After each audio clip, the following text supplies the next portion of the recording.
The special crossover episode of Old Fashioned Football and NASCAR Gambling Podcast on the Sports Gambling Podcast Network is brought to you by Hall of Fame Bets, a sports betting research platform for parlays, props, and game lines. Download the Hall of Fame Bets app or visit HOFBets.com. Use code SGPN to get 50% off your first month and start making smarter bets today. We're also brought to you by Cut. Cut is a peer-to-peer social betting platform that's U.S. based and legal in 40 states. In the App Store, that's KUTT, and use promo code SGPN for a 10% deposit bonus. And we're brought to you by the SGPN NFL Playoff Challenge, sponsored by Edge Boost. Free to enter and $20,000 in Edge Boost deposit bonuses up for grabs. Enter today at sportsgamblingpodcast.com/NFL Playoff. Hey, what's up? This is Sam Macho, and you're listening to Old Fashioned Football.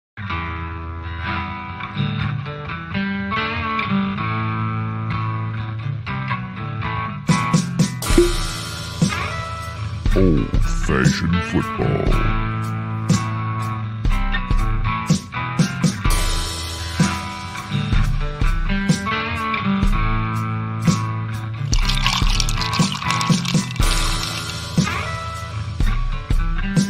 You make this deal right now, you pancake-eating mother. All right, deal.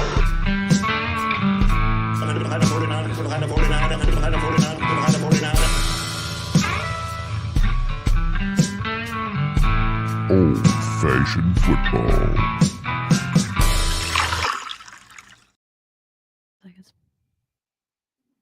Welcome to Old Fashioned Football. We're sitting here silent because it's lagging on our side.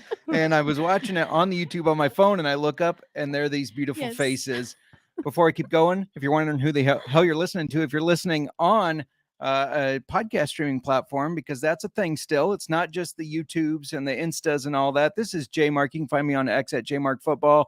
And we are at Old Fashioned FB. And this is an amazing episode because it's a crossover with the NASCAR Gambling Podcast, guys. I don't know who I should introduce first. Let me do my co-host on the pod and in life first. You can find her at X at the Mark.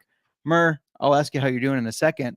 Next, I'll introduce at RJ Villagomez. Rod Villagomez, you guys, you should all know Rod. Rod has been in the podcast and sports, writing, betting, everything you can think of, even wrestling bets, right?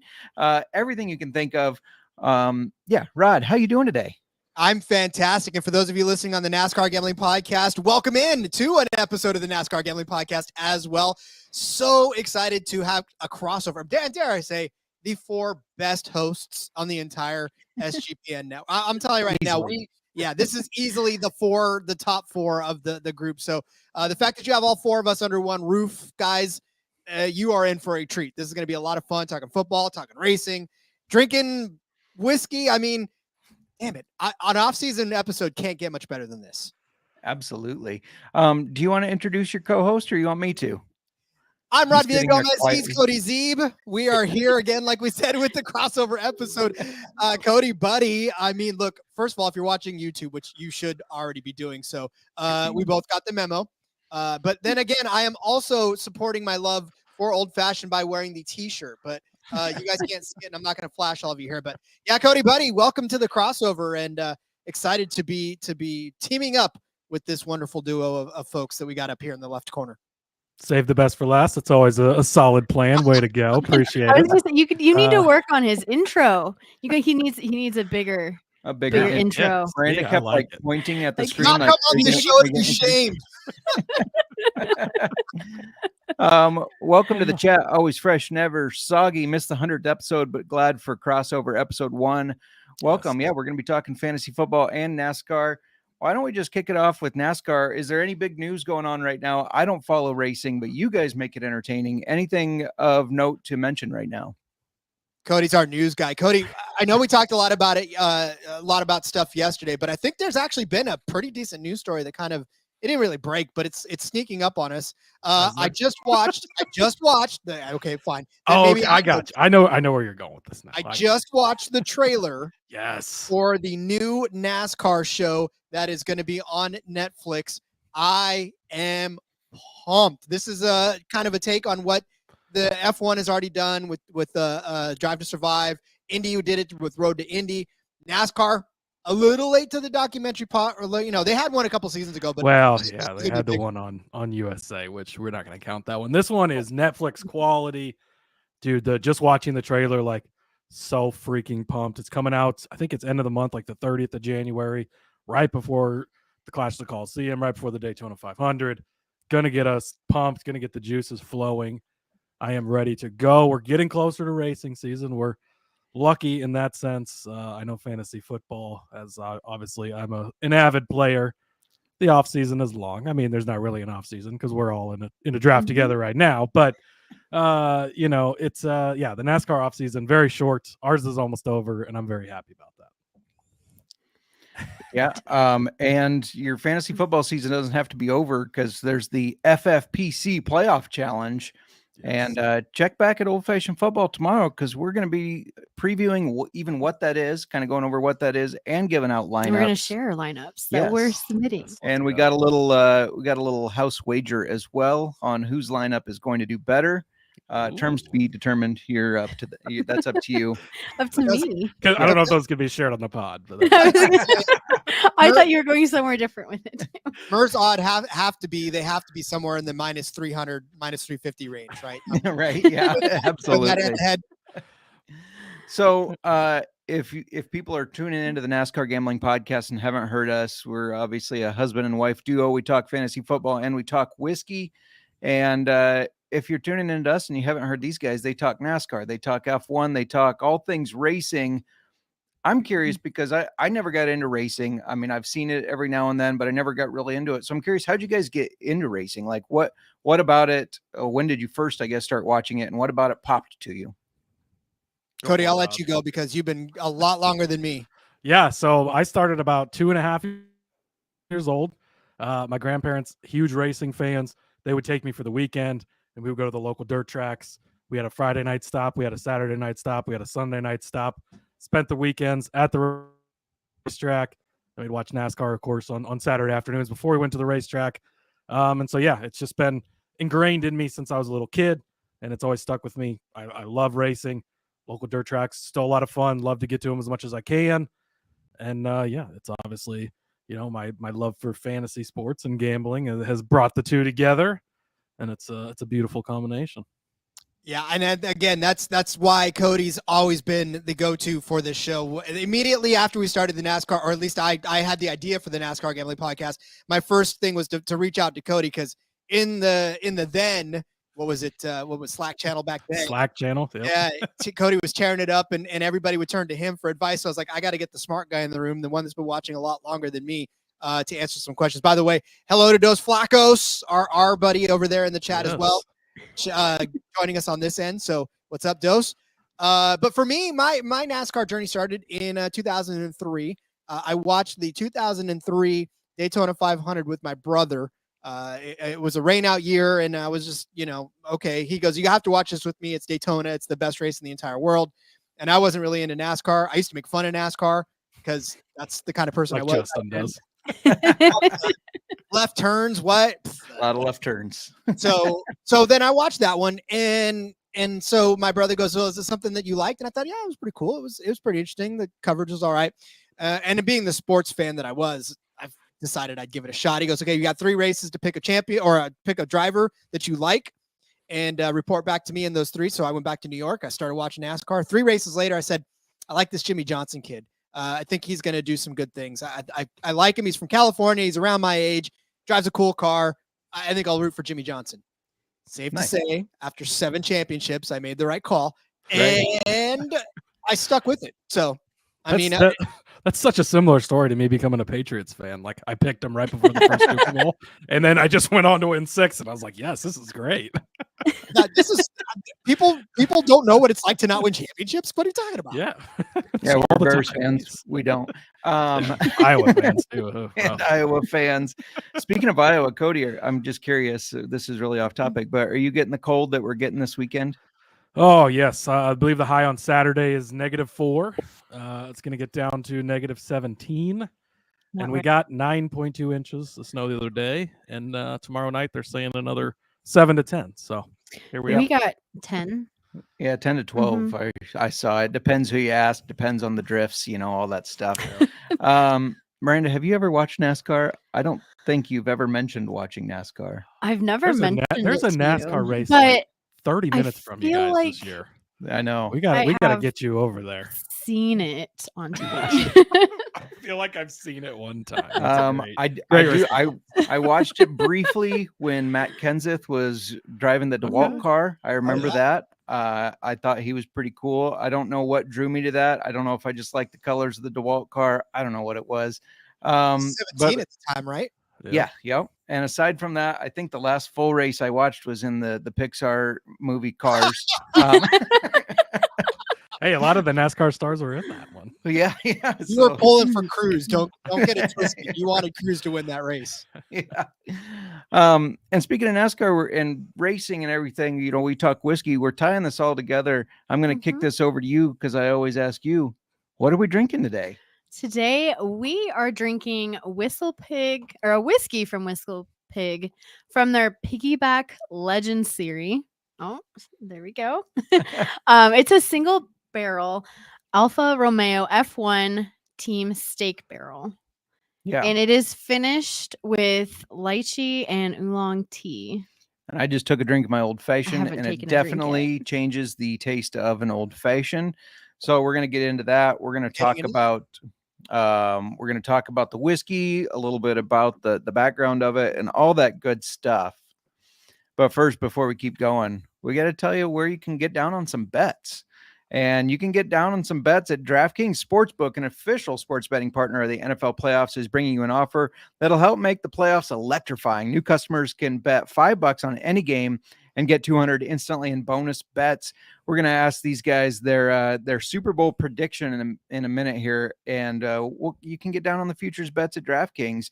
Download the DraftKings Sportsbook app now and use code SGP. New customers can get $5 to get $200 instantly in bonus bets only on DraftKings Sportsbook with code SGP. The crown is yours. Gambling problem? Call 1-800-GAMBLER or visit www.1800gambler.net. In New York, call 877-8-HOPE-NEW YORK or text HOPE-NY 467-369.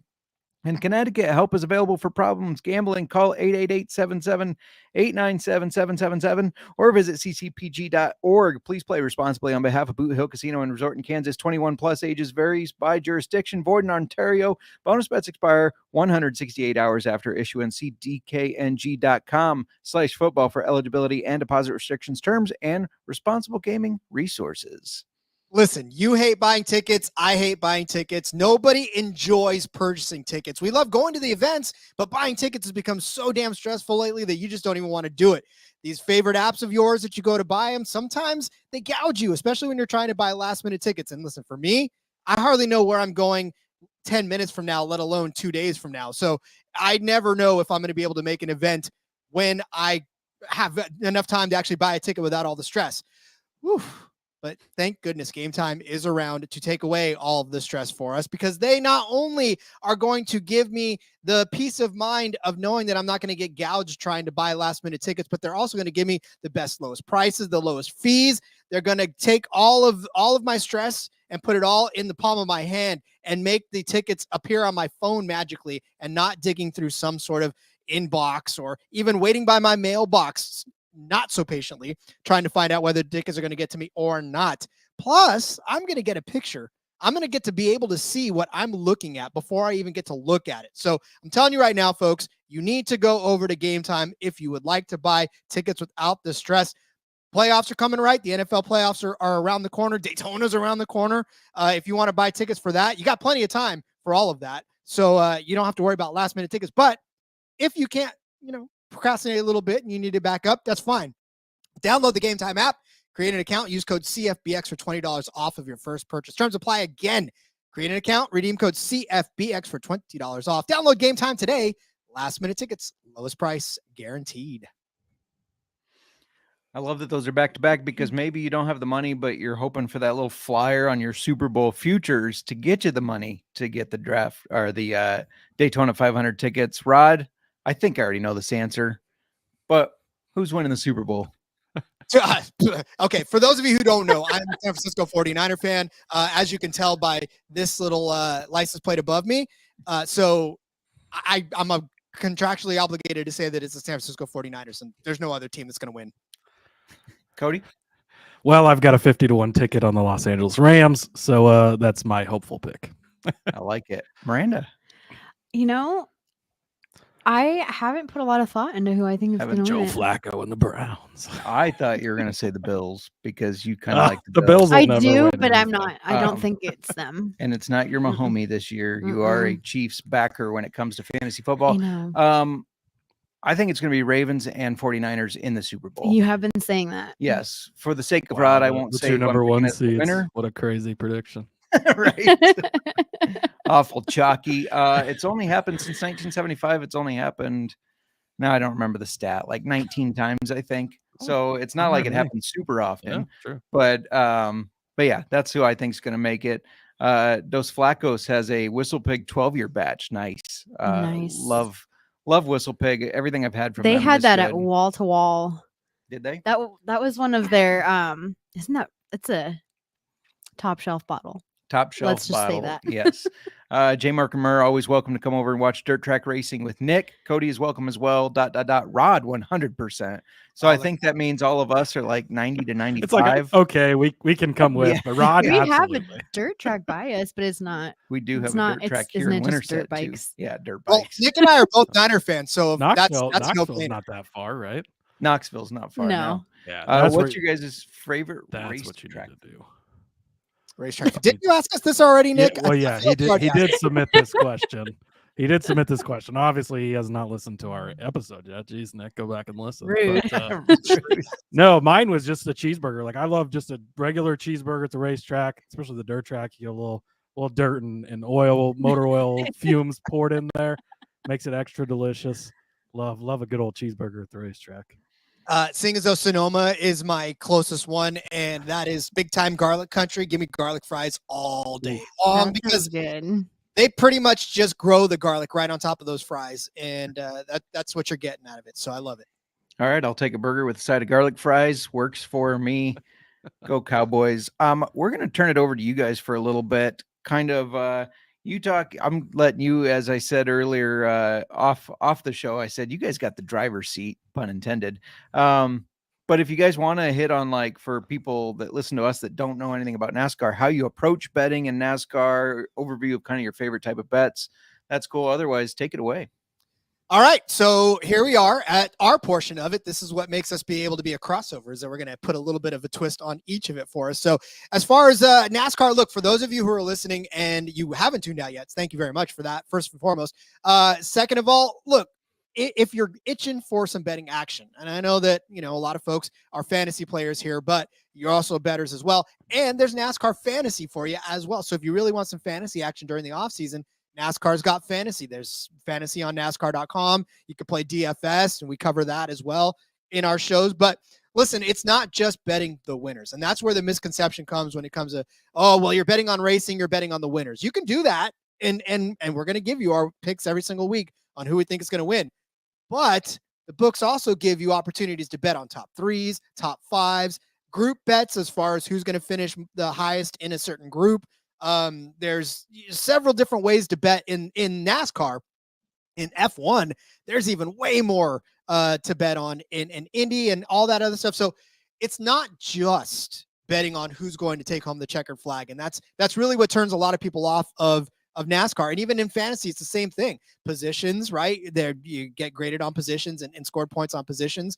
And there's a lot of different moving parts. And it makes watching the race, Cody, and we know this because we've talked about this for the last couple of years, having that level of being able to know that you're not just paying attention to the top of the you're paying attention to what's going on in 25th to 30th. Like, you care about 32nd position because that means that your driver finished better than another driver. And in a head-to-head, sometimes that makes the difference, right? And in DFS, laps led, and all that other good stuff. So, I mean, listen, NASCAR is an exciting world of opportunity that not a lot of people think about because all they think about is, well, all we care about is who wins the race. No, sir. No, sir. Yeah, that's the biggest point. So for me, NASCAR is no different than watching a football game. It's almost the same exact thing when you're betting on it, when you're playing fantasy on it, because yeah, the outcome of the game and who wins by how many points or which driver wins the race, you can have money on that, and that's great. And we found some really big bets to hit on that, and that's a lot of fun too. But like Rod said, it's everything. The race within the race, that's what you're watching. So you're betting on a football game, and you want, DJ Moore over here to catch 4 passes, and he's got 3, and it's coming to the end, and the Bears are losing by 100, but you're still invested because DJ Moore needs 1 more catch, and I catch the over. Or same thing on the fantasy part of it, right? In fantasy NASCAR, they're all scored a little differently, but laps led make a difference. If you got the fastest lap, each lap you get points for that. Passing cars get a difference. And yeah, with the head bets or the group bets we have, you can be watching the battle for the lead, but half the time you're looking at the leaderboard on the side and you're watching the battle for 24th, because that's just as important to you as the battle for the lead. So it really is, very similar to betting on football, where you've got the game within the game on football, you've got the race within the race. And then for us, we cover the Cup Series, which races every Sunday, but the Truck Series, the Xfinity Series, which are kind of the other 2 levels right underneath the NASCAR, we get super in-depth on those, and they have all the same options. When it comes to DFS, when it comes to betting, we get a full weekend. 3 of those races, you toss in F1, you toss in IndyCar, SRX gets odds out there every once in a while. We cover all of that stuff, and it's a lot of fun. And again, it's a long season. It goes from February to November. So you've got a long time to be betting almost every single weekend on racing, and it's very addicting. And again, just like with football, it gets you more invested when you have some skin in the game. Yeah. So one of my favorite things, I've done some DFS kind of following your guys's guidance, I guess, on the podcast for NASCAR. Because again, don't know a lot about it, but I've done some DFS, and I have to say one of my favorite things about keeping up with it, just watching the DFS, and it's not, I shouldn't say it's my favorite because it means a bad thing, but the little car that's overturned when they wreck, it cracks me up every time to see that little car just turned over. And I'm like, the first time I feel like it's Nick Fortune that might have said it, but somebody said to me once, they're like, imagine when people get butthurt about a football player getting injured and they're not used to betting on NASCAR, like wrecks are just a part of it. So yeah, your guy gets knocked out early. Yep, shit happens. That's part of betting on it. And then he will be the little flipped over car. I don't know, just something about it makes me laugh every time. Again, shouldn't be my favorite thing because it's bad for my lineup, but it cracks me up either way. Well, and it's funny because especially on super speedways where you could have a lineup where all 6 of your cars are all little red cars that are tipped over, and then it's not funny anymore. But it certainly it kind of is funny because you hit. Well, then Justin laughed extra hard. That makes a perfect race for Justin. He's like, I did it. I would yes. unwrecked cars. That should be worth something if you can pick all people that crash. Just saying. Look at Wolf of Oaklawn in here. If I were to bet Chase in NASCAR every race, I could retire next year. You got a couple of Chase options. Briscoe, Chase Elliott. Yeah, Chase Briscoe. You're probably not going to bet on as much, but sometimes. Do it. Listen, if you bet on Chase Briscoe and he hits, you could probably have a nice little day. It is interesting, because I've listened to you guys a lot, because whether you like racing or not, you guys are extremely entertaining. And just the names that I've picked up, I'm like, oh, I'll see it on Fox. I'm sure we've all seen it on Fox watching football, that they're pushing NASCAR hard right now because Daytona 500 is coming up and everything. And they mentioned the names. I'm like, oh, I know that guy. I remember that name anyway. So awesome. It is always fun. Do you have any questions right now for Rod or Cody on NASCAR betting? No, I'm learning. She just wants to know why. That's all. Why NASCAR? What is it about it? And it's not too fantasy. There's fantasy, or you just mean DFS? No, there's fantasy. You think I'm in a lot of fantasy football leagues? Okay, now I need to know. Let me introduce you to my fantasy NASCAR league. Do you have a separate spreadsheet for your I'm fantasy NASCAR? What's that? Do you have a separate spreadsheet? Yeah. So it's a little fantasy NASCAR, and there's a bunch of different games. I'm in probably, I would say, close to 15 different ones, and there's different levels of it. It's not like fantasy football where you draft and you have the waiver wires. It's a little harder to do that because you're limited on the drivers, and there's certain drivers who are just a lot better. And so a lot of it is like salary cap stuff, which is similar to DFS, or there's groups, like you got to pick two guys from this group, and there's different ways to score each game. So they're all a little different. So it's a little less that goes into it than fantasy football. It's kind of like you just set your lineup on a Saturday after qualifying or whatever, and you kind of go with that. But you got to keep track of, what you're trying to get out of each one. And so it's a Mhm. lot of fun. But yeah, there's all sorts of different. Look out there, hit me up. I can set you up with some of the leagues. There's all kinds of leagues out there that do it different ways and have different scoring. And then DFS, of course, Underdog. They've got all 3 NASCAR series. They've got F1 for, the over-under picks. And you can do, I think they have over-under fantasy points sometimes, or finishing position, or F1 will have starting position, stuff like that. So, yeah, there's a lot of different ways to get involved. Hey, Juke. Thanks Shout out for to Juke. Yeah. Look, I actually was in a redraft a couple of seasons ago for NASCAR, and that, my friends, you want to talk about, you get mad in a redraft when somebody snags your pick and snipes you. Imagine only having 30 some odd drivers to pick from, and you're stuck with the 5th pick in the 3rd round, and you're like, do I want BJ McLeod or do I want He should be the last pick, but I'd rather Lightning take his McQueen. Jackman, and I'd rather take Ricky Bobby at that point. see, what we need to do, Rod, and this is our goal for the 2025 season, is build some type of league like that, incorporating all 3 series and make it intricate, because that would make it a little more evened out if you've got all 3 series in there. You guys just hit on gold on the show. Look at Woo! I think I'm gonna write that idea down right now, because we're gonna invent that for the 2025 season. That's beautiful. Look at that. You guys are sparking ideas all left and right. Love it. One of the places that maybe can get down on some NASCAR is Cut, and Cut is a peer-to-peer social betting platform that's U.S. based and legal in 40 states. It's a peer-to-peer social betting, and it's the new and better way to bet. Bet directly against your friends or others on sports, politics, pop culture, and other events with verifiable outcomes, plus tons of fun social features that give it the feel of betting social network. Rod and I are actually placing a bet on who's going to win The Bachelor. Just kidding. I don't know if Rod watches The Bachelor, but I do not. But Cut offers lower vig and fully customizable odds. Create your own bets. They handle the payment side of things, so you never have to chase anyone down for dollars. No breaking kneecaps. Plus, there's social features like group chats, betting leaderboards, head-to-head history, user profiles, fan groups, and more. Get cash back every single time you bet against your friends or other users. Download Cut today in the App Store. That's KUTT, and use promo code SGPN for a 10% bonus deposit bonus. That's KUTT, promo code SGPN. We're also brought to you by Prize Picks on Old Fashioned Football. If you want to play alongside some of your favorite Prize Picks players like rapper Meek Mill and comedian Andrew Schultz, I don't know who those guys are, but maybe you do. You can now find community plays under the promos tab to the app to view entries and some of the biggest names in the Prize Picks community each week. My favorite thing about Prize Picks is they offer a reboot policy. Let's say your player gets injured, a la Sam Laporta in the first half, and he doesn't come back in that second half. That's okay. It doesn't count against you. He's rebooted. PrizePicks is the only daily fantasy sports platform with an injury insurance platform, and they offer weekly promotions that can lead to big payouts like Taco Tuesday. Each Tuesday, PrizePicks discounts select player projections up to 25% to provide even more value. The only thing better than Taco Tuesday is Whiskey Wednesday. They're releasing the line slowly on these playoffs. One of the ones that I like is Mike Evans. Just take more on everything. The Eagles defense, not that great. And I think Mike Evans is going to have a heck of a game. Go to prizepicks.com/SGPN and use code SGPN for a first deposit match up to $100. That's prizepicks.com/SGPN, code SGPN. PrizePicks, daily fantasy sports made easy.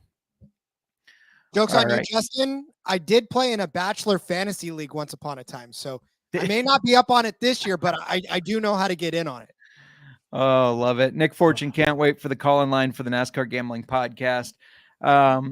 Is your guys' is one of the best bets for new people? I have one more, NASCAR question here before we talk a little fantasy football, but is it manufactured to win the race? Because that's one that I have found, like, you don't have to know a ton about the actual race car drivers. You can look at, like, oh, let's see the past 5, what manufacturer has won, and kind of lay some action that way. What do you guys think about that one for beginners?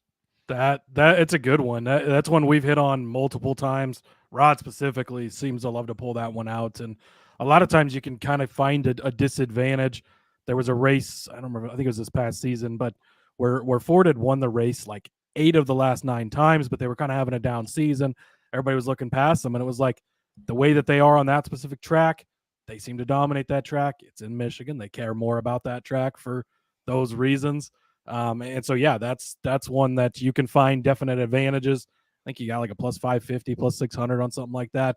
That's another thing too that we always joke about when it comes to the racing bets is a lot of the bets we have are plus money bets. And, you get something that's like minus 130, and in football, that's fairly normal, right? And we're always kind of like minus 130. It's kind of gross, but like you should take this one. But it's funny because it's so different in the NASCAR world. You do get a lot of plus money bets, which is a really nice thing.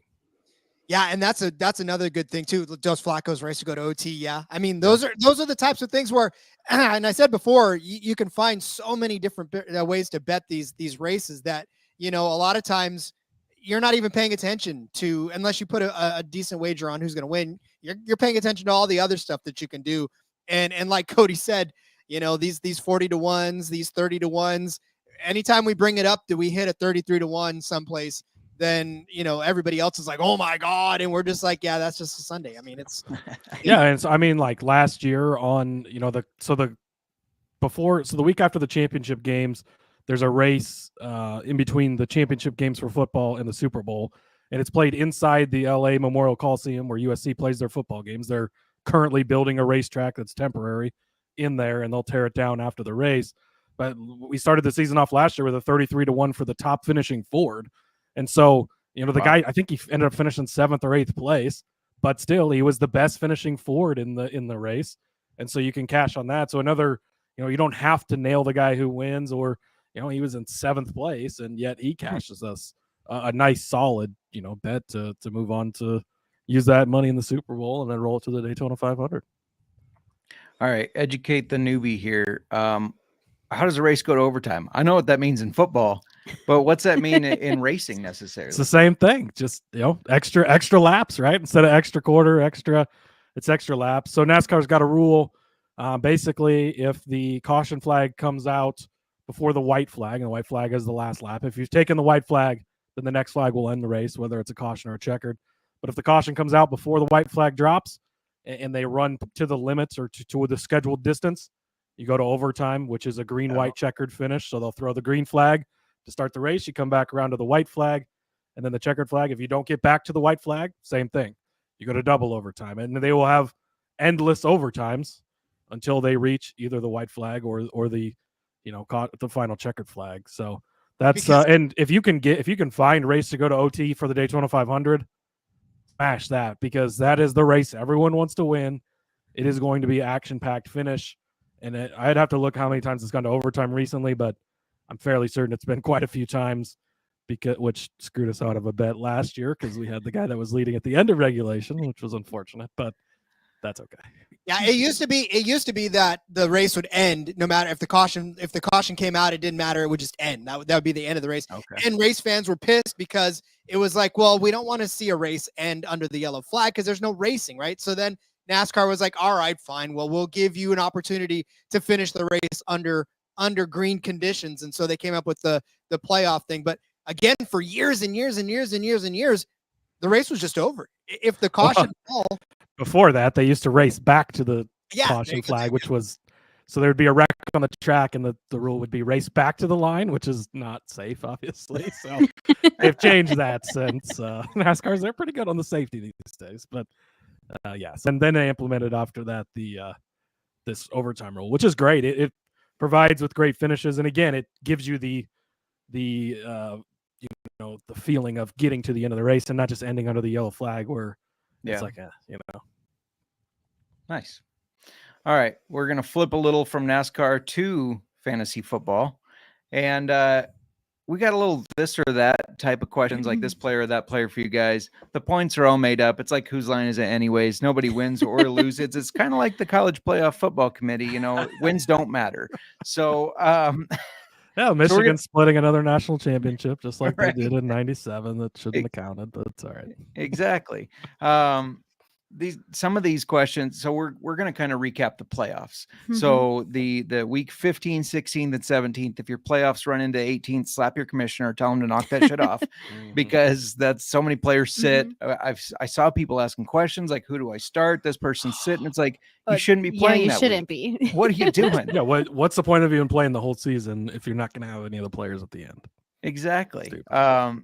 the playoffs, weeks 15 through 17, had a lot of surprises. So Mhm. you'll catch on. Some of these are going to trick you.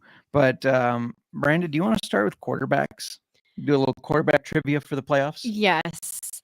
And before we do a little bit of this or that, question for you guys.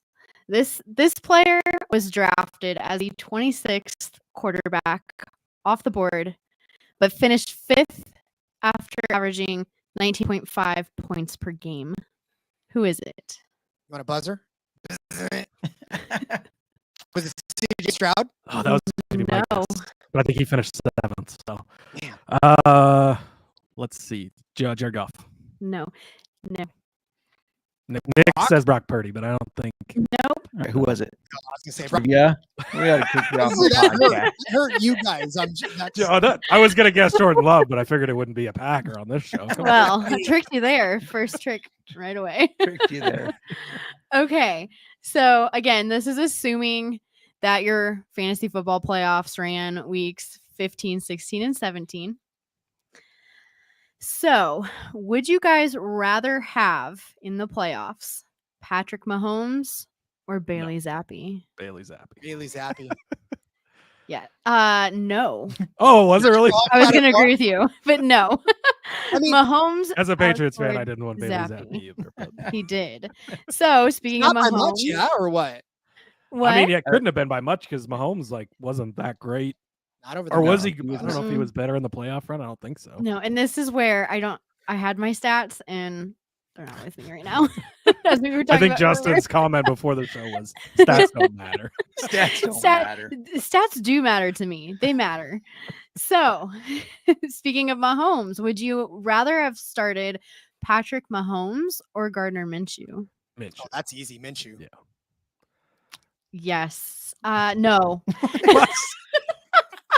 You know what? I don't really understand how this game works. You know what's funny is that we're so convincing that even Miranda's like, the answer's in front of her. She's like, of course you'd start Minshew. What are you talking We about? both had the same answer both No, times. She's like, oh, they gotta be Mahomes right. outscored Minshew.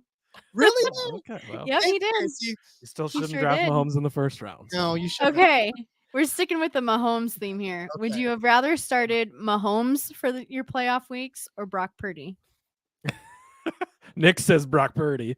Well, It feels trappy because it's been Mahomes both times, but I'm That's still what I'm going with Brock Purdy. Me too.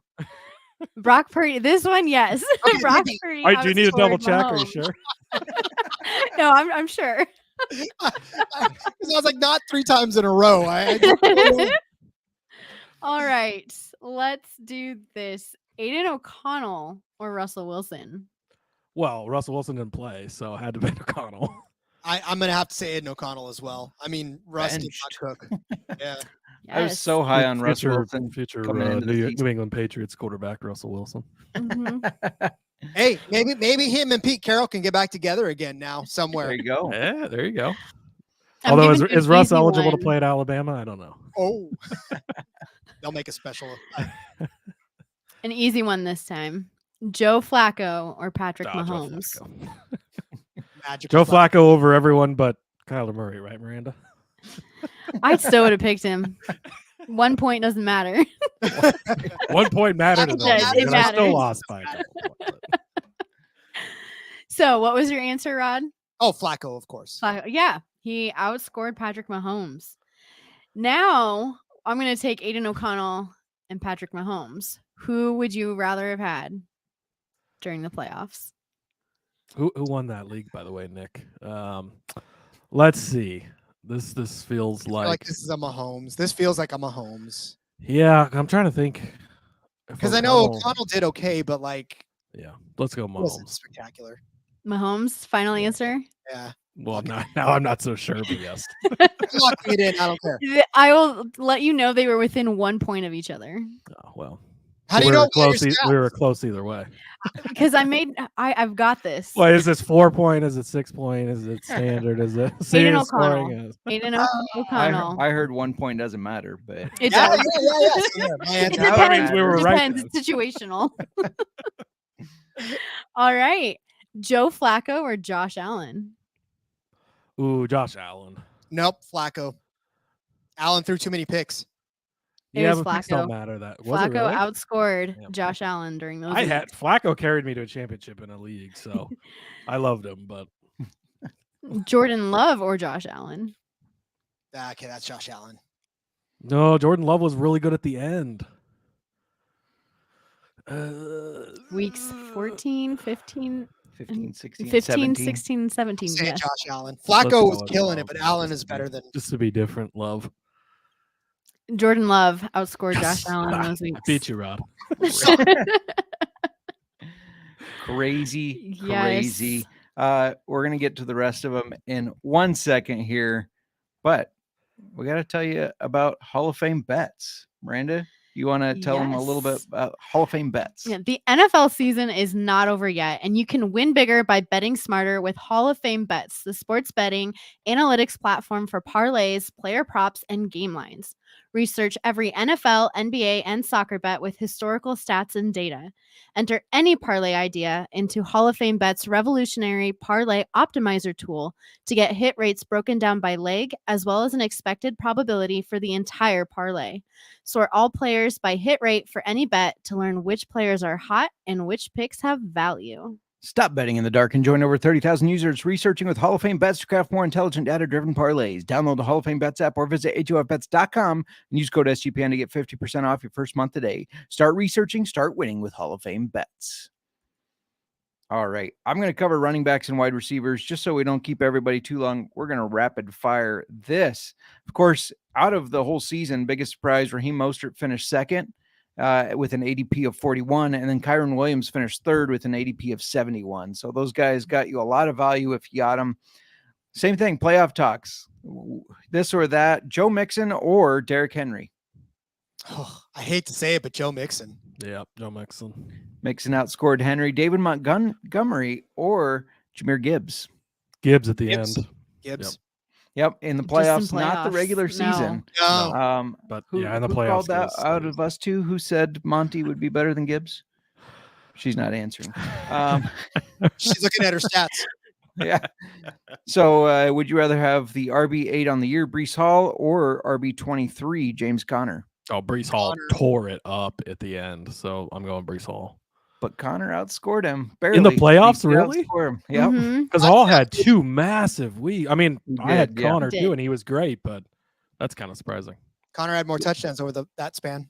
This one's going to feel like a trap. Bijan Robinson or Chris Rodriguez Jr. Chris Rodriguez Jr. Dude, who's Bijan Robinson?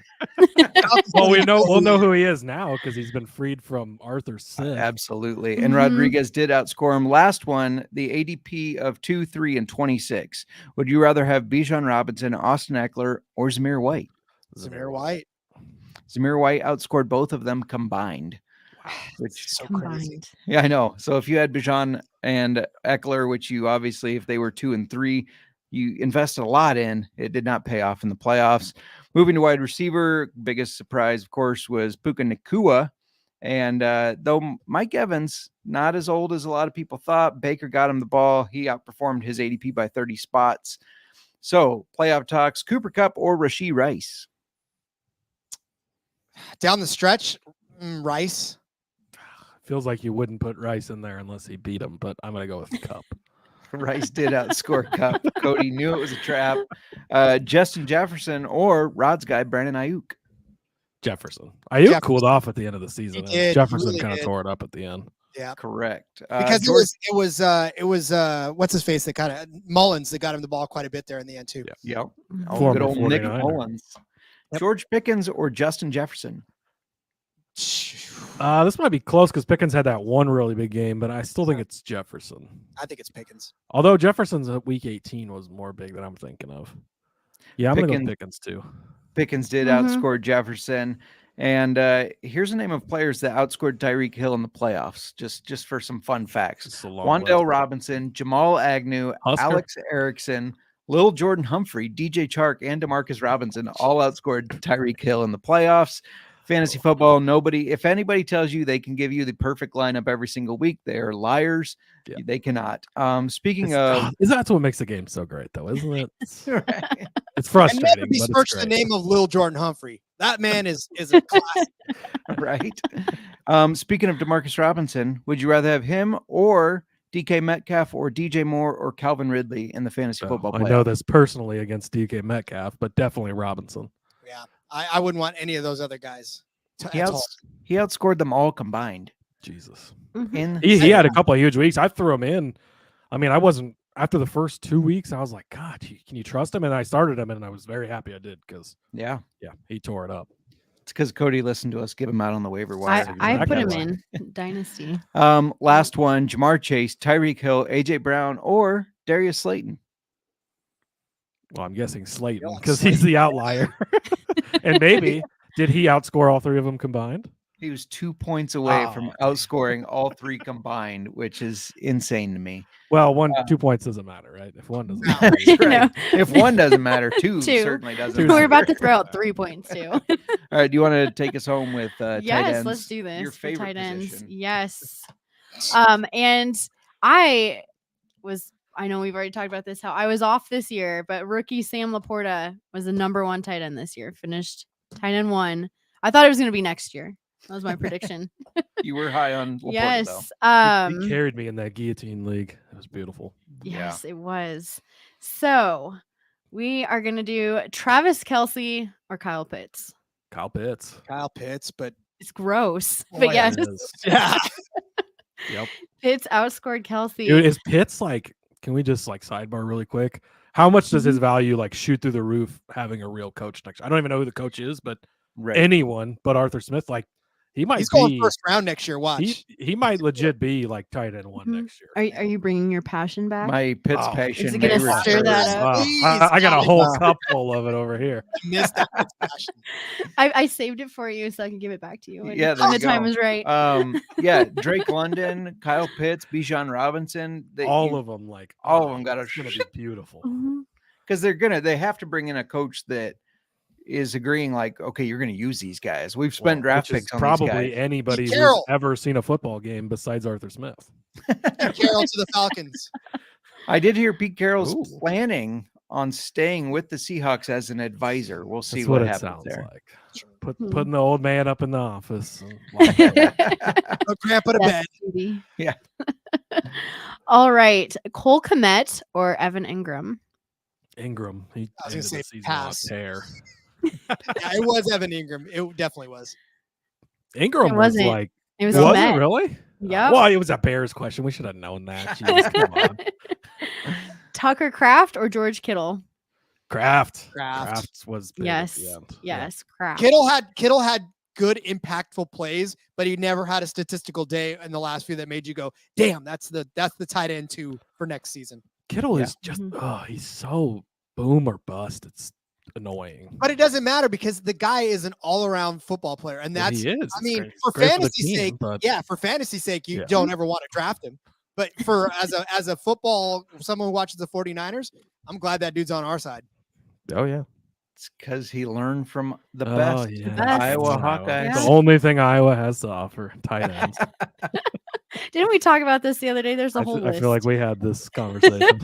John Wayne, Miranda, and tight ends. It's the top 3 things to come. Jason Momoa, but he wasn't born here. But I guess we raised him. So we raised him.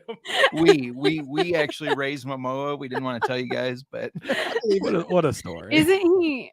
Is he younger than you? Yeah, he's not younger than me. I don't know if he's younger than you, but I'm sure he's younger than me. Most people are. It feels like. All right, I've just got. What's the rest of your list, smartass? Juwan Johnson or Dallas Goedert? Juwan Johnson, I think, ended the season fairly decent because Carr kind of went off at the end, and fucking Taysom Hill didn't do shit. God damn it, Taysom. So yeah, Juwan Johnson. I had a lot of Taysom Hill this year. It was Juwan Johnson, and that Field of Dreams was on my list. Yeah. So don't forget. I didn't forget Field of Dreams. Juke says don't forget it. Oh yeah, she did list that in her list. I Field did. of Dreams was part of it. Nobody asked me if I want to have a catch, or else I'm going to be balling all over the place. Shout out to Mama Mark in the chat too. Mama Mark, hi. She says we raised Momoa. I don't know if that means I'm Momoa. Have you seen that commercial where he like takes off his muscular arms and he's really skinny and stuff? It's actually me under Momoa's suit. That's a good one. Yep. Oh, all right. Last one for you guys. Travis Kelce, Jake Ferguson, Darren Waller, or Juwan Johnson. Juwan Johnson. I'm gonna say Darren Waller as a surprise. Nah, entry. Waller didn't do that much at the end. All right. Johnson outscored all three combined. Okay. Yes. That's All a of win us. times. That's a win times 3, right? You know what? I wasn't in the fantasy playoffs in a lot of mine, so I didn't pay attention.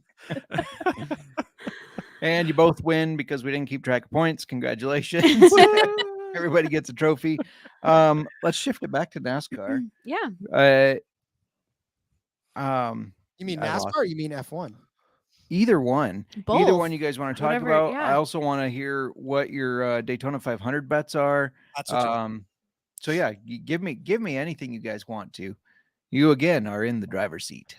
Well, so I'll tell you one thing right now. If you listen, of course, to us and you listen to our show, you know that super speedway betting is Cody's favorite time of year.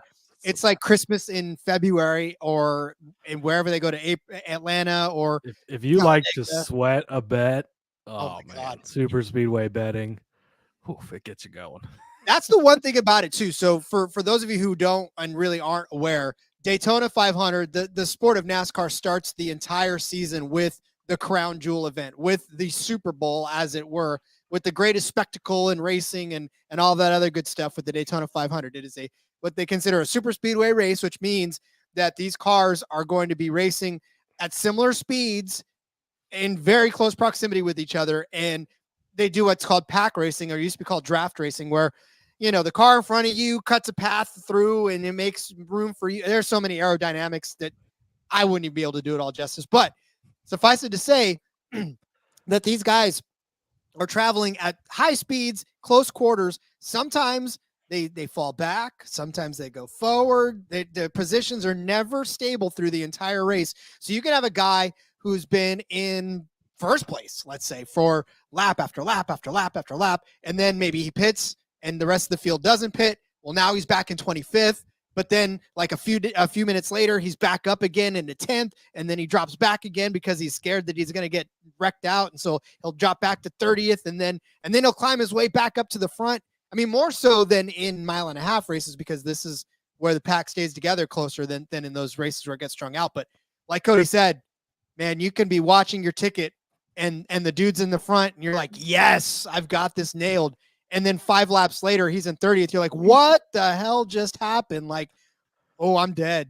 So yeah, it's always a crazy day. Yeah, like Rod said, it's amazing racing. That's what leads to the big spectacular crashes you see is the super speedway type racing, which when it comes to betting, that can be volatile, of course. We always kind of give the speech when you go into the super speedway races, like basically just playing on losing all these bets, but there's so many opportunities to hit big bets, and that's what makes it fun. Only outrights are outright now, and the good thing with that is anyone can win at a super speedway. You go to a mile and a half, you go to a short track, there's only a select group of drivers that can really have a shot to win the race. The super speedways, probably all but the last 3 or 4 guys, and they still technically have a chance and could win it if they do play their cards right. And I think it's been 75-1 or higher that's won the last 3 Daytona 500s for outrights. So wow, you can hit a big ticket to start the season. But yeah, that's a place where we're going to take long shot top 10s, long shots, top manufacturers. Those are always fun. Make sure you bet on Corey LaJoy if you learn nothing else on this podcast at the super speedways. 65-1, by the way, currently yes, on DraftKings. Make sure you get in on that, and I will ladder him, to win top 3, top 5, top 10, top Chevrolet, all of the above. Take him in head-to-heads. But yeah, super speedway betting is the most fun way to do it. It's a great way to get into it. And actually, this year our first 2 races are super speedways. After the Clash of the Coliseum, the first 2, regular season races are at super speedways. A lot of fun. If you wanted to get into DFS, that's great because it literally is a dart throw. There's almost no set strategy in DFS at super speedways, which we'll talk about on our show as well. We cover the DFS as we lead into it. So yeah, it's a ton of fun. But the real betting will start week 3 when we get to a quote unquote normal track. But the most fun I have betting is on the super speedways, and opening the season with 2 of them is going to be a hell of a good time. And yeah, we'll have all the picks in the week leading up to it. when all the odds drop, and we've got a ton of options because it's a lot of fun, and you have a chance to really hit some very big tickets at races like that. Yes, sir. And honestly, if you're holding my feet to the fire, we know that Cody and Corey LaJoy are like, in fact, I don't know where he is, but I'm sure he's not far He's away. right here. He's always really close. Look at that. Is this not the most beautiful right man there, you've ever instant. seen, Miranda? Okay, He's gorgeous, the flowing hair. And he's a great super speed. My prediction, he is going to he's probably going to win the second race of the season at Atlanta. So, if he wrecks out in the first race, that's all right. We're going to load back up on him at Atlanta, but boy, if he wins the Daytona 500, I will be the happiest man on the planet. Often joke that I am the president of his fan club because big fan. Indeed, he is. And then for me, look, I want to take a roll on John Hunter Nemechek.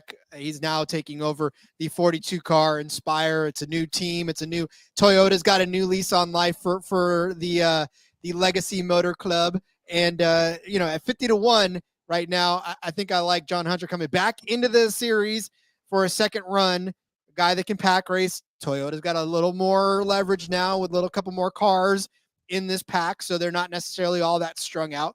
We know Chevy's a pretty big player in that race, and then so is Ford. But I think the strides Toyota's making kind of puts them back in the forefront. And out of these long shots, for me, I'm gonna take John Hunter at 50-1. Probably the last guy I really feel comfortable, unless you want Voldemort at 55-1. And by the way, Voldemort for us is Daniel Hemrick. But yeah, his name's not allowed to be said on our show because he's cost us a lot of money in the past. Oh, okay. I was going to ask, what's the story behind that? He single-handedly, in a super speedway race, I had higher than 15-1 tickets on first, second, third, and fifth place. Oh, fifth. And in one wreck, he took all four of them out and completely destroyed my day. So he's dead today. He who shall not be named. Yeah, he planned that. In fact, hold on. We also have a little bit of fun with it because anytime we go to say his we'll name, be saying if you want to make this bet on, there you go. Love it. What about Jack Wood? Are you guys placing? That's a Truck Series driver, He right? is a Truck Series driver. That's Justin's favorite driver. Yeah. I can't help it with a name like Jack Wood. If you want to find a way. If you two names for one, if you want to find a way to bet on Jack Wood, bet against Jack Wood. That's the best advice I can give. Unless you're a teenager. Miranda, I have a list of the top favorites for Daytona 500 here. Pick one and tell me who's going to win. Nothing like putting her on the spot, right? Which name is the prettiest? That's what she's looking for right now. whose name sounds the coolest? Joey Logano. That was mine. Well, I took it. Look There at you you go. guys. Hey, Yeah. he was champion in 2022. Yep. It's an even year. Former 500 winner. Yeah, he does. So he has a thing for even years. He's much like the San Francisco Giants. He's made the Final Four in the playoffs 4 or 5 different times, and it's only been in even years. So it's his year potentially. Good job, Miranda. All right, Justin, you. I was going to pick him, but I'll do something different. Sure you were. I You give me was. this whole list Only and not because one I've heard name. them talk about Okay. Joey Logano. I'm going to go Ross Chastain because I know you guys have Okay. talked about him too. The Melon Man. The watermelon 18-1, man. not bad. Yeah, he's a volatile pick. He can be a little aggressive at points, but he's won Super Speedway before. He won Talladega last year, so he can get it done. I can't pick Kyle Busch until they put him in the Busch car. Like that Well, just rubs me wrong. That's the sad thing is Busch left. Kevin Harvick retired this year, and Busch let so they left him, and they were looking for a driver, and it's like the obvious one is Kyle Busch. Like imagine the marketing around that. Right. But they did go to Ross Chastain, whose nickname is the Watermelon Man. He's a 5th generation watermelon farmer from Florida. So if there's not a watermelon Busch Light, not a Busch Light fan here, as I work for Miller Lite in my day job, but they're really missing the boat if they pass up on that marketing campaign. Speaking of boat, they're both like having sex in a boat, effing near water. Damn. Not a light beer fan. Sorry, Cody. I always when I listen to you guys throw out names, the name I always want to bet is Bubba Wallace because Bubba just sounds like a name that should be good at NASCAR. I don't know why. It's not. Nope. You just pissed It just sounds like it. He's not though. Nick hates him. No, Bubba's a great, and Oh. really for Daytona 500, like he's a great bet there. He's probably one of the. I don't have the odds right in front of me, but he's probably pretty high on the board there because he's one of the best super 20 speedway to 1. drivers. Yeah, is he really? Yeah. Oh shit. He's longer. He's longer odds. He's longer odds than Yeah. than Go bet that. That's a It's good awesome. bet. He's very good, and he's been real close to the 500 a couple of times. He's about to have himself a big season, so I like it.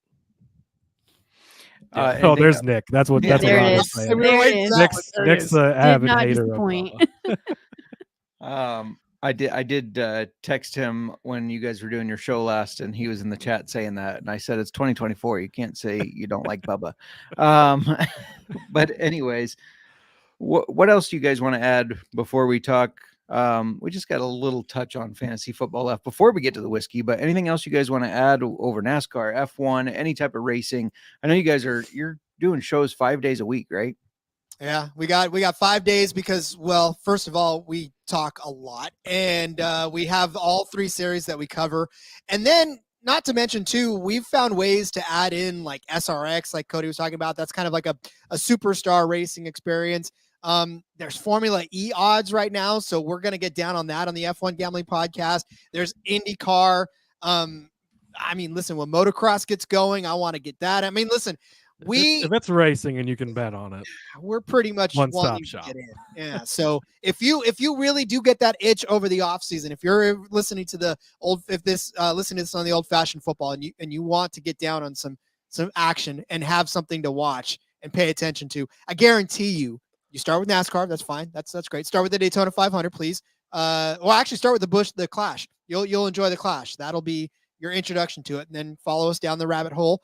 And before you know it, you'll be asking us if we have Australian supercars odds to talk about. And, that's how far down you'll go with us as we go down this hole. yeah, we have a lot of fun. I mean, it's just like you guys' show, right? Like you come for the fantasy football advice because you know what you're talking about and you're really good at it, but you're a great combination as well, right? You know each other very well. Obviously, you're married. Rod and I, not married, but it feels like we are sometimes on the show. So it is. We're 300. What are we? 325 episodes into the NASCAR podcast. We're 50 episodes into the F1 show.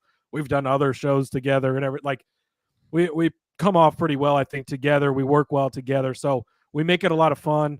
And we're there to give you the picks, which we do, but also to talk about it and teach you about it and what we're looking at and how we're getting there. It's not like, okay, pick this driver, pick this, that. Okay, you're gone. Like we do talk for a long time sometimes, and then maybe too much at points, but it's a lot of fun we have. And yeah, 5 days a week we cover, like I said, all 3 series, which is fun. You can get into it. Even if you're not a racing fan, give it a shot. You'll be surprised how quick you get hooked. We had a few guys check us out last year because we were on the main show. They came over and listened to us, and then like throughout the season, they became some of our bigger fans in the Discord, like always interacting on the shows and having a good time. It's a lot of fun. It's not just left turns and follow the leader stuff. There was so much more to it. Like we said before, like the race within the race is a lot of fun, and you start to learn the intricacies of it. And there's really a lot going on in a single race. I noticed, I think it was Always Fresh, Never Soggy. It said he lives like 30 minutes from Watkins Glen.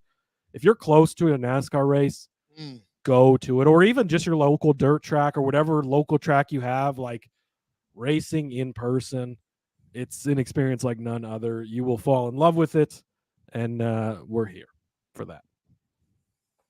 Yeah, and just to piggyback off what you said, like I said kind of at the beginning of the show, never was really a fan of racing NASCAR. I haven't gotten into it. I've placed bets on it from listening to you guys. Didn't watch the race, but still won money. I mean, it doesn't get much better than that. I've done that. Everything Miranda wasn't here at that point. Right? I did zero work and made money. I mean, who can complain about that? But no, I mean, I tune in because you guys are entertaining, even when it goes over my head, because I don't know all the drivers or I don't know what race is coming up. Like, you guys are entertaining. It's fun to listen to. And Cody's a Husker fan, so I wouldn't just say that just to say it. I mean it. So that's true. That's true. Also, I don't know. Like, you don't, like I said, I don't know where I was going with that, but We have a weekly contest too. In the Discord, we do a $5 DraftKings DFS lineup every week. So like you can go up against us. Oh, the thing I remembered to think, God, I forgot. I totally forgot what I was going to say. And I'm now forgetting again because I got sidetracked. But you don't have to pay attention to like what's the next race, what's coming up. Like it is a long schedule and it goes over a lot. Like we've got you covered. We've got the breakdown. This is what the track is. This is what it's comparable to. Like, and there's a lot that goes into, building the bets. It's not just, oh, this guy finished first last week, go bet on him, because each track has its own set of unique circumstances. Different teams are better at tracks. Different manufacturers are better at tracks. Year to year, things are different. Sure, you could go back and look at the last 10 races at a track, but it's a completely different car over the last 2 years. So you want to take the smaller sample size. You want to look at other things. And we do that for you. So you don't have to be paying so much attention to everything that's going on, because we're paying attention to it. So since we're paying attention to it, we might as well relay it to you. And not just for the main series too. Like Cody said, we cover all three. And so when you start taking into consideration some of these younger drivers, right, and some of these truck drivers, that's a lot of drivers to pay attention to. And yeah, you could get lost in the weeds. But we know that, this year, all the new truck drivers that are coming in, replacing some of the ones that are going up, and then the Xfinity drivers that are leaving to go to the Cup Series full time. And I mean, we've spent countless hours and ignored our children to the point where we know what we're talking about. So if it's good enough to not go to my daughter's recital over, then it's good enough for you to know that we'll lead you in the right direction. Yeah. I mean, we were at the Fantasy Football Expo and we ran into a guy by the name of Seth. And I knew that Rod knew him. And I said, oh, Rod and Cody, we know them. And he said they are the best in the business when it comes to racing and NASCAR, and 100% agree. I mean, not that I'm listening to a ton of podcasts, but I don't need to, because I get what I need from you guys. So it is fantasy football off season. So just one question before we get to the whiskey, because I know everybody wants to try this whiskey. I'm waiting. Let's go. I know. It's the off season. How do you guys handle the off season? I know Cody's already drafting. There is no Right now. off season, Justin. Yeah, but do you guys take a little break? Do you just follow the news? Are you tinkering your dynasty leagues? We'll start with Rod. How do you handle the off season? With a lot of alcohol. No, it's NASCAR. I was going to say it's much different nowadays, because before I used to Jones for fantasy football season to start again. And as soon as mock drafts started, I was always on my way to go into one of them and start mock drafting. But now that NASCAR is pretty much dominating the off season, honestly, I take a break. Like, I love the fact that I don't have to think about how many catches DJ Moore is going to have this week, or, how many yards Purdy's. I just enjoy the fact that I don't have to worry about it until, like, I would say August, or maybe early. What was the month that comes before August? June, July, September. Whatever the month that comes before August is, that's when I start worrying about it. So yeah, I love it. NASCAR and all the other, like, Australian football. I think of other things. CFL, right? Now the UFL, all that stuff dominates my brain over the off season. Daryl said, why not start with Cody? My answer is much longer. There is no off season to fantasy football. Currently in 2 startup dynasty drafts, one with you guys, of course. Just got into another playoff contest. There's the FFPC, playoff best ball going on. Dynasty league. If your dynasty league doesn't roll over and go straight to having waivers now, making trades, like, you should be doing all of that stuff. Got to start getting ready for the rookie drafts. Those are coming up in a couple of months. So kind of paying a little more attention to the incoming rookies, making your moves for the drafts. As soon as the Super Bowl's over, best ball for next season starts basically the next day. You got to start getting in on those. So yeah, it never ends, and it always continues, and that's why I love it. But that cuts into my pickleball following. Like, you can follow pickleball and draft teams. I don't see the problem. Bro, I only have so much space in my head. Do you want me to be good on the show or not? That's all I want to know. If I'm following Australian rules football, pickleball, extreme tag, and NFL, then what good am I? See, that's why I just stick to NASCAR and NFL, because they're the 2 best. So. Well, whether you're like Rod and taking a little break from it, or maybe you don't want to read the news and you want us to look into it, we're going to keep covering it all off season. If you're like Cody and you're doing some drafting, we're going to have some auction mock drafts, because auction was kind of where we started, but it's not a ton of people have done it. We found out in fact, we have them do their first one. They're like, oh, we really like the auction drafts. So we're going to have some, Cody's one of them. So we're going to have some auction drafts, mock drafts, kind of help you get prepared there. We're going to cover all the off-season news. We're going to have Colby Dant on again to talk about college players, because nobody knows college football like for the Colby. draft. And yeah. So we're going to be getting you prepared. But we also talk about whiskey. And we're going to have distillers on. And right now we're talking about WhistlePig Piggyback. So they're located. One thing real quick on the off-season thing. Huge difference in how I play fantasy football from when I was more casual and didn't pay attention in the off-season to keeping up to the off-season, even if it is just listening to podcasts like this. It helps so much because you're constantly in the loop with changing teams, with changing coaches, changing philosophies. There is a lot that goes on year round. And if you're trying to cram it all in right before the season, not that you can't, Rod, but it is nice to have all of that through the off season, and it continues to shape your thoughts and mock drafts or best balls, whatever, like it keeps your drafting mind sharp, I think, in the off season, and helps you as you go into the next absolutely agree with you, because before we were doing the show, I took a break after the fantasy football season was over. I took a break, and then I was cramming in preseason, like before preseason, all that stuff. And there is so much that goes on in the off season. It's crazy. Yeah. So much. Even when you're talking about contracts and people not getting the contracts they want, and then the holdouts and all the drama. There's so much drama in the off season. That's there is a lot of drama. That's for sure. It's crazy. And even down to we talked about Pete Carroll being fired. I mean, that's going to change that offense. Arthur Smith being fired. It's going to change the value of those players. Will Geno still be the guy without Pete Carroll? He might not be. And that could affect the value of DK Metcalf, Tyler Lockett. I mean, there is a lot. Drew Lock. I do think Drew Lock has a shot. I mean, the way he came in at the one game that Geno was out, I thought he played gritty. I mean, he showed some toughness. He made some throws. Still a pretty young guy. I mean, I don't hate that move, even if it is just to be another kind of bridge quarterback. I do like Drew Lock for sure. So you guys have listened to us. We've said it before. Taste your whiskey, smell it. Whatever you smell, whatever you taste, you're right. We've even had plenty of distillers on that have told us, like, there's no right way to drink or enjoy your whiskey. If you like it, like Rod, you said you might want to put ice on it at some point. That's okay. If you want to drink it straight, that's okay. If you want to drink it with a bunch of Coke, I don't recommend it, but that's okay. Used to be a huge Jack and Coke guy back in the day. I got my Coke. There you go.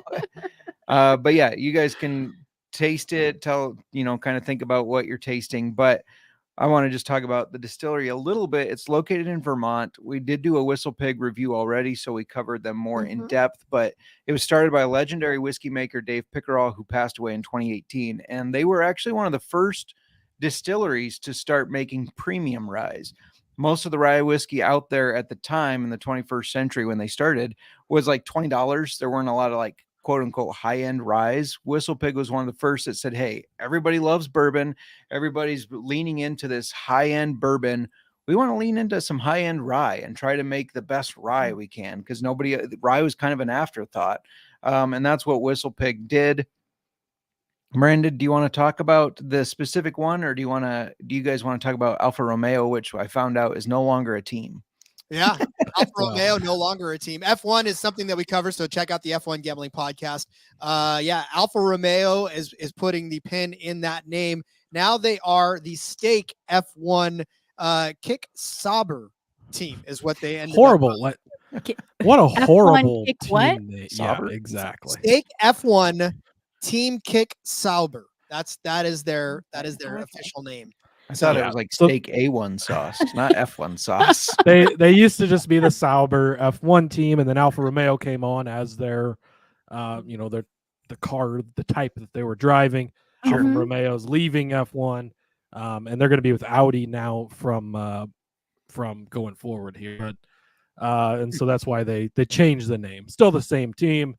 Still not a team that you're probably going to bet on a lot because they have Valtteri Bottas and Zhou Guanyu. I mean, Guanyu is one of the guys that you can put him in for a points finish every now and again.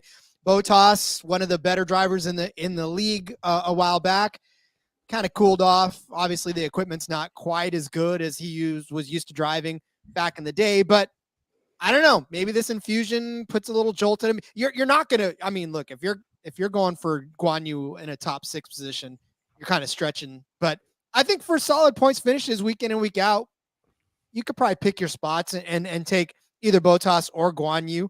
But Alfa Romeo was sort of one of those backmarker teams that was never really going to crack into the points unless Zhou Guanyu ended up doing it. So, yeah, I don't know. It's frustrating. I mean, you want to see them do better. But like Cody said, I don't know that you're going to be betting on them quite a bit this season. Yeah, go ahead, Cody. Just to touch on betting on F1 real quick. If anybody has seen F1 lately, Max Verstappen is basically like setting all the records, dominating the sport. And so everybody's like, how do you bet on that when he wins? I mean, he's literally like minus 350 to win the championship this year, which is an absolutely ridiculous number. We had a race. I'll read the sheet of our winners here from the Dutch Grand Prix this past season. We hit 33-1 on a top 2 bet, a 28-1 on a fastest lap bet, a plus 625 on a podium bet, a plus 175 on a top 6, plus 500 on a double points finish, plus 135 on a points finish. And the number of race leaders, the exact number was 2, plus 175. There are so many other ways to bet on F1, just like with NASCAR. Even if Max Verstappen, and you can literally in F1 bet on how far Max Verstappen is going to win. Is he going to win by 10 seconds or less, or going to win by 20 seconds or more? It is a lot of fun to get into. And really, Rod and I hadn't been into F1 until a couple of seasons ago with the NASCAR thing going. And then I was like, man, there's these odds for F1. Like, kind of look, I've been a casual watcher from a distance fan for a long time, but getting into it, it's a lot of fun. And don't be deterred by the fact that Verstappen wins a lot, because there's a lot of ways to bet on it, and we have a lot of fun. Nice. And I kind of buried the lead there, I guess. If you didn't hear at the beginning of the show, the reason we're talking about F1 with this whiskey is this is I guess it's picked by the Alfa Romeo F1 team, which is no longer a team, and that's why it's hard to get. Miranda did get me another bottle because you see this one is getting a little bit low for Christmas. Because you cheated and you tried it. We were all supposed to try it together. I couldn't help it. It was an accident. And when you were sending their handshakes to them, I tripped. I accidentally drank that whiskey. It just fell into my mouth. Yeah, we could take this down as fast as an F1 pit stop and be done in about 2.5 seconds. There you go. But I will allow it to settle on. I like it. I taste the exhaust.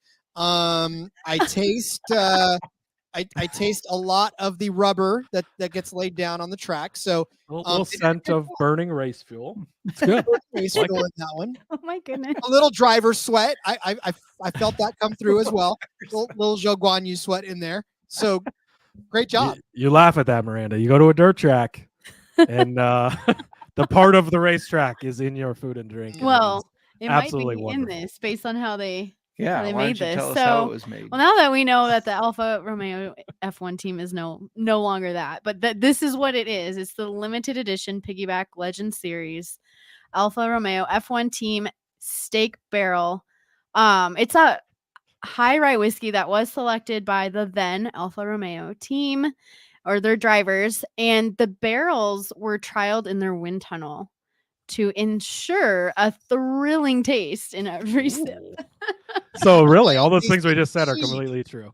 Yes, yeah. So, but yes, fuel. It's, I'm in the DRS zone with this now, so we're gonna pick up another 17 kilometers an hour. Kathy also trips and drinks whiskey by accident. It's obviously genetic. We can see where Justin it runs got in the from, family. so. Mercy, my mom does it too. See, this is where you get it from. I will admit to not being a giant whiskey drinker. So like this is if you see an initial reaction to my face, it is not indicative of how I think the whiskey tastes. It's okay. This is a very unique flavor is for unique, whiskey. yeah. Very unique. I feel like you can love as it. I love soon it, as by your the way. nose gets near it. Yeah. But it was bottled at 96.77 proof, which was a nod to Valtteri Bottas. Oh my, you just said it. What? Valtteri Bottas. Valtteri Bottas. Hey. I was like, oh yeah, this is awesome because you're saying these names that I have to now say, and I didn't know how to pronounce them, and I still butchered it.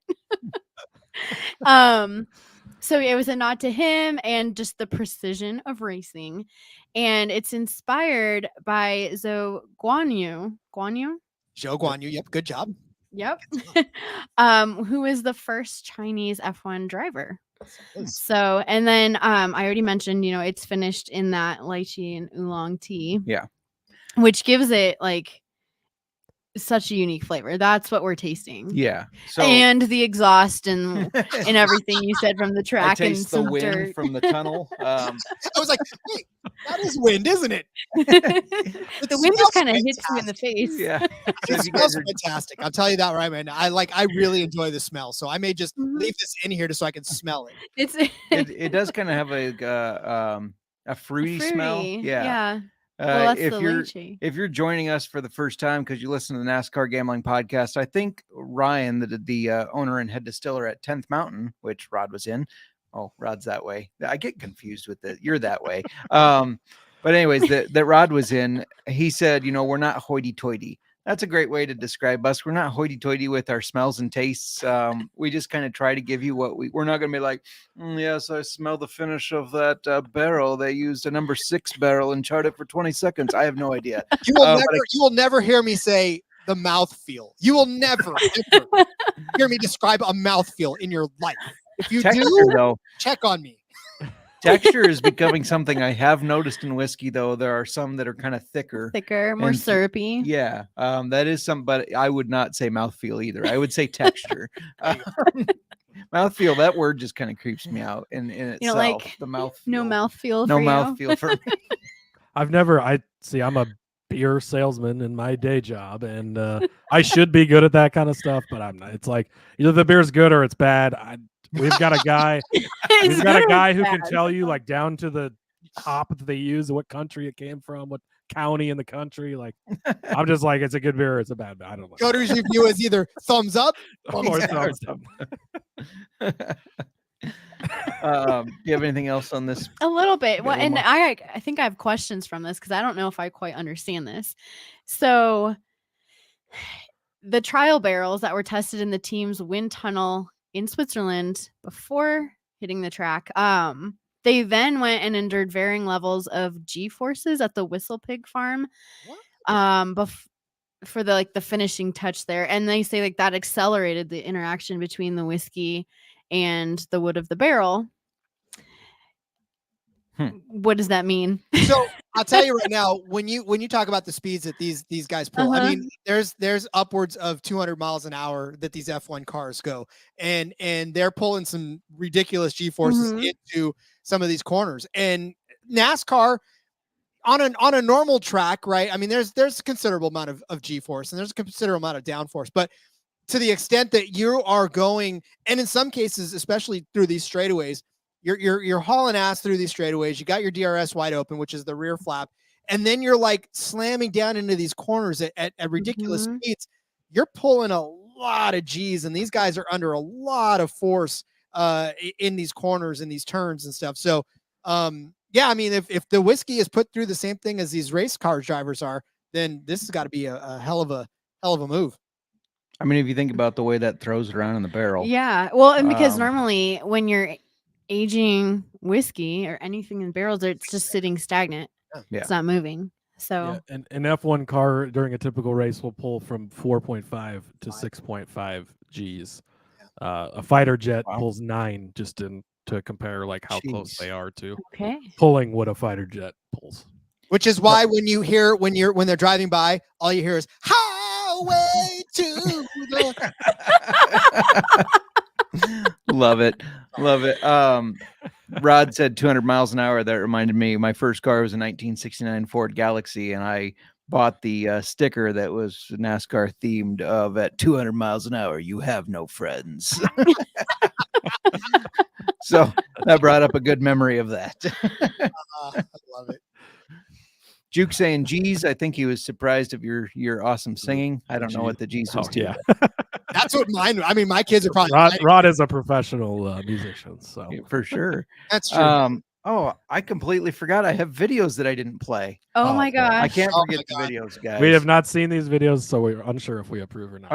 Apologies for you listening on the NASCAR Gambling Podcast feed. I don't know what the hell you're about to hear.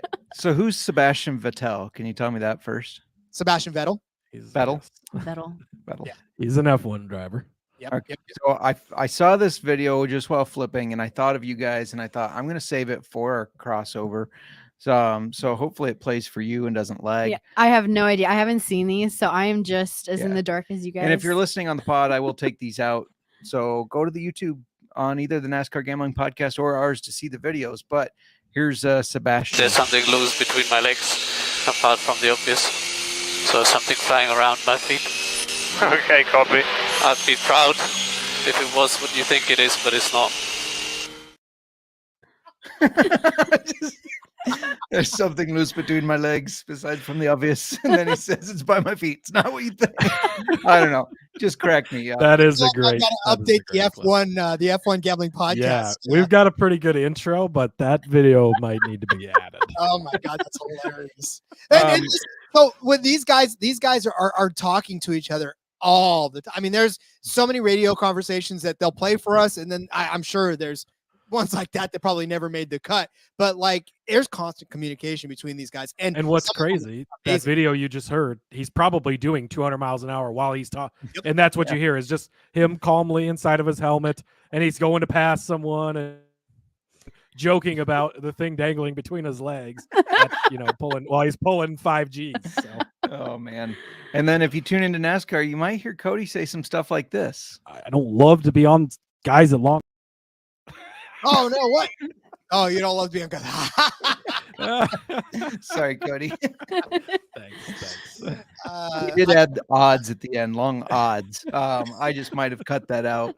And then I was taken out of context. All right. and if you don't know, Rod is an actor. Oh yeah. And I got two different things from Rod here. Help this average father of three get his son out of jail so he could bring him home to the kind of justice a jail just can't deliver. His justice. Grandpa's, sisters, mom's justice, and little brothers. Now, Rod, were they actually hitting you? Absolutely. That was definitely method acting, because every single time they were smacking me upside the head. We did so many takes that day, and I was like, by the end of it, I was like, I need hazard pay for this. In the Army, we at least got extra pay when we got smacked around this much. So can I please up my ask? And they're like, nope, flat rate, buddy. Sorry. So, and the first clip from the movie Bottle Shock, which had Chris Pine in it, right? Sure did. Captain Kirk, man, was in. I was in a movie with. I tell you, and him and Bill Pullman. Just a real quick Bill Pullman story. I love this guy. So he comes busting out of his tent. We're the very first day we're there. We're all crowded around. We're just sort of standing there, and all of a sudden we just watch this door fly open, and there's Bill Pullman, larger than life. If you don't know, president from Independence Day, go watch it. The dad from Casper, go watch it. But he's standing there. He's like, takes this deep breath, and he goes, this is where everybody wants to be. We're in a vineyard in Sonoma. Beautiful country. And then he comes up and he's just like, hi, how are you doing? He goes and shakes all of our hand, asks our name, blah, blah, blah. Later on that day at lunch, sits down with us, eats lunch, tells us about his ranch in Montana. Just this magnanimous actor, right? And then at the end of the day, as we're leaving, and we're extras, by the way, we're nobodies on this set. We're vineyard workers. Like I'm picking grapes most of the day, and I'm not doing it for real because I still wouldn't do it right. So he says to us, by name. He's like, bye, Jeff. Bye, Omar. Bye, Rod. I'm like, dude, That's cool. like the president of the United States just said goodbye to me. So I love him. I will always sing his praises. That's awesome. Yeah. check out Bottle Shot because Rod is in it multiple times. At this opening scene, there you are in the background picking your grapes, like you said. But my favorite is when you just have that serious look. You guys are in that scene watching a lady, and she's getting wet from the hose. You just go check Hardest it out. piece of acting I've ever had to do. They sat down and they said, "You are eating lunch. You're watching her hose down a wine press." And I said, "Okay, Okay. this is how I'm spending This my will be Thursday tough. afternoon. Let's go." You're like, I can do this. There was one other clip of Rod on a steak, but I decided not to to bring that one on. It seemed That's a crucifixion one. Yeah, that's a lot of fun. yes, the crucifixion. Rod's hanging there as the man is explaining why crucifixion was basically such good torture and why not good torture, but My it back's not the works same very after well. that, by the way. That hurt getting stuck through the midsection with the steak. Yeah. Real quick before we go, check out Rod's link in bio on his X account, and you can see all those. But what do you get from this? I get a lot of tea flavor. The Little lychee fruit. stands out the most to Mhm. me. Think about car engine fuel, all that stuff, and then drink it. And do you taste it now? you can All right, taste think it. anything if you think about Right. it. Agreed. Power of suggestion. Let's see if we can drink this fuel. No. I taste some bubble gum. Now I taste bubblegum. What the? Oh my- It works. No. No, the lychee and the tea Yeah. really stand out to me. We've It's- been in certain like different cocktail bars, and the bourbon with like some tea infusion infused bourbon, have yeah. always been some of my favorite drinks to try because the tea always stands out so much in the Yeah. bourbon. And I don't know, this is really good. Yeah. No, I'm It's a very big, different. I'm a big fan. Obviously, Miranda has a like tray in her office that has her special whiskeys that I have to ask if I want to try. Well, She and says. this is why, because you go and like you fall and it just Exactly. lands in your But mouth. it's genetic. He has a medical issue here where it forces him to accidentally drink whiskey. And then his dad comments and says that his side of the family purposely drinks. So you mix the two things together. What do you expect from the guy? Yeah, it's not my Exactly. fault. Battling genetics here. Mom and Dad Mark, we are all having a fun part. When we come down to Iowa, let's all have a good time. Yeah. Yes. But I do keep the unopened bottle that we have that you got me for Christmas. I keep that in my office so that you aren't accidentally drinking it. I am not the guilty one for that. That's all I have. Fantasy football, NASCAR, F1, everything. It's awesome having you guys. I know we talk a lot anyways outside of podcasting, so it's awesome sitting down and doing a podcast with you guys. Final thoughts, last words, not last words. You're not getting crucified. Don't worry. Final thoughts on where everybody can find your work. Oh, and your favorite wrestler of all time in honor of Rod's piece on wrestling.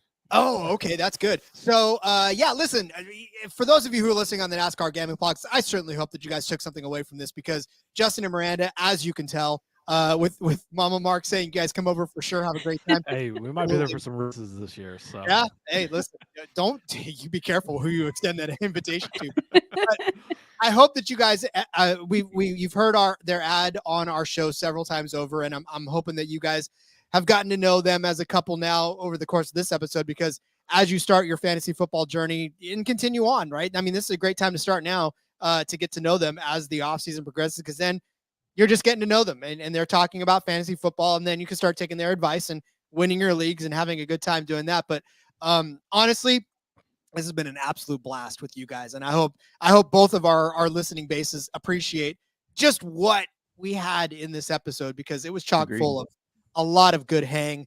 I know that all of us listen to podcasts, and episodes like this are the ones that you remember more than the picks episodes, because you're like, oh, these guys had such a great time. So follow me on X. I'm on X, as my listeners and our listeners like to say. I'm on X at RJ Villagomez. Link in the bio, just like Justin said, to everything I got going on, whether it's here, whether it's Sportsbook Review, whether it's in between media, all the stuff that we have going on. Cody and I, F1, soon to be super motocross, kids, go-kart racing, whatever that's going on that's got odds, we cover it.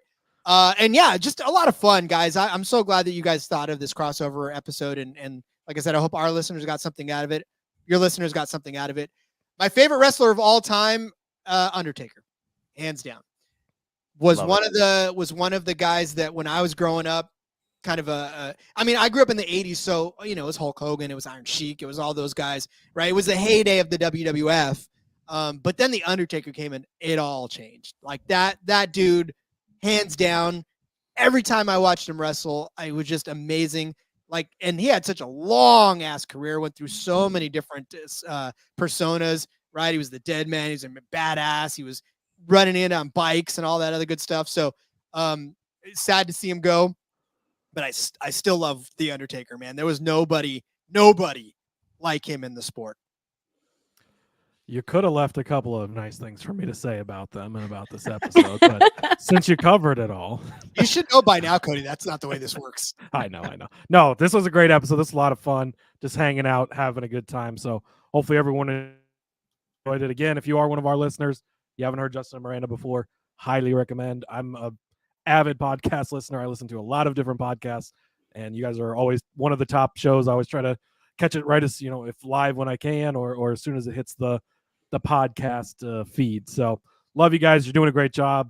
100 episodes in plus now, which is great. Off season can be fun. FFPC, I'm excited to hear you guys do those lineups because I've got some of my own FFPCs to do. So that's great.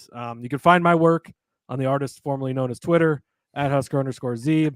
And then, check out the NASCAR Gambling Podcast. Check out the F1 Gambling Podcast. Look, football's almost over. College football's done. We've got the the NFL playoffs, but that's almost done. I'm a college basketball fan now that Nebraska knocked off number 1 Purdue last night, which was beautiful. But otherwise we suck. So, there's not much else going on but racing this summer. It'll get you through until next football season and even past then. Not a big wrestling fan, but how could you not be a fan of somebody named Cody? So I'm going to go with Cody Rhodes, who is actually on Dale Earnhardt Jr. Dale Earnhardt Jr. Has his Dale Jr. Download podcast. Cody Rhodes did an episode with him this summer, which was pretty sweet. That's a really good episode. Go check that out. Just kind of walks through his story and his life and everything, and it was great. So I'm going to pick him as my favorite wrestler. That's cool. I don't know if I liked him as a wrestler. I didn't watch a ton of him wrestling, but he's I've seen absolutely none of him wrestling. But he's a very cool person, though. Yeah, his storyline is actually could take him into the main event of WrestleMania if WWE does not throw The Rock and or CM Punk back in there. So you could be wrestling for the championship this WrestleMania. Go Cody. Quick Cody Rhodes story. Aside from the fact that he also loves Whiskey Wednesdays, he's a whiskey fan, but he was wrestling and somebody had a sign that said, "Cody, will you be my best man?" And after the match was over, the cameras had stopped rolling. He asked the guy, he's like, "When are you getting married?" And the guy told him a day. He said, "Can you make it a weekday? Can you get married on a weekday?" And the guy was like, "I think we can change it." He goes, "Then yeah, I'll be your best man." This person he doesn't know, but he knew it would just make their day. It was going to be their best man. I thought that was really cool. We have my dad and Juke 72 saying the Ultimate Warrior. Little before my time, I didn't watch a lot of him wrestle. Of current people, so sad. I mean, I don't watch a ton of wrestling, but so sad to see Wyndham Rotunda pass away, who was he was better known as Bray Wyatt or The Fiend in the most recent. The way he did his storylines and everything was just amazing. He was a great showman. Also a huge fan of The Undertaker growing up. Just the way he would get the shit kicked out of him and then just sit up. Like, it was just so iconic. Like, you almost got chills as a kid watching it. And then it was a big... Yeah, right. Sorry, as a kid. What are you talking about? Stone Cold was great. I was a fan of Bill Goldberg when he came on the scene. Terrible wrestler, but just his overall power and strength and everything was cool. Nick says R.I.P. Bray Wyatt. Just as a weird, odd one, aside from his outside wrestling life where he got really bad into drugs, Jeff Hardy. I loved watching Jeff Hardy because that man put his body on the line for the show, for just the sport. I mean, he broke so many different bones. Him and Mankind, they just broke so much, putting their bodies on the line for entertainment. So you can find us at Old Fashioned FB. You can find her at the Mark. Who's your favorite wrestler? Do you have one? I don't have. I'm just gonna throw The Rock out there just The Rock. because. He's Dwayne good. Johnson. He's No, back. I can't.